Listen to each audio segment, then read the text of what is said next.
सकाळची सुरुवात सुंदर सूर्यापासून झाली. दिवाबत्ती केली, तुळशीला पाणी घातलं, दारापुढे खूप सोपी अशी रांगोळी काढली. तुम्ही पण ट्राय करू शकता. फक्त बोटाच्या साहाय्याने मी इतकी सुंदर रांगोळी तयार केली. तुमच्या आवडीप्रमाणे त्याच्यामध्ये तुम्ही रंग भरू शकता. सकाळचा नाश्ता बनवला, त्याच्यामध्ये भाकरी आणि आईने मुगाची भाजी बनवली होती. दुपारच्या जेवणाची तयारी चालू केली. एका साईडला भात लावला, दुसऱ्या साईडला चणा डाळ आणि तूर डाळ एकत्र कुकरमध्ये लावून घेतला. चणा डाळ कोबीची भाजी बनवायची आहे म्हणून कोबी चिरून घेतला. त्याच्यानंतर तो स्वच्छ धुवून घेतला. कुकर पण तयार झाला. मस्त डाळीला फोडणी दिली. त्याच्यानंतर दुपारचा स्वयंपाक पूर्ण रेडी झाला होता.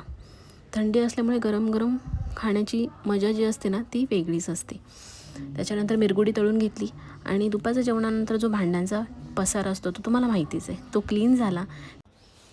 सध्या मी द अल्केमिस्ट पुस्तक वाचते. तुम्ही कोणतं पुस्तक वाचता ते मला शेअर करा. बाय.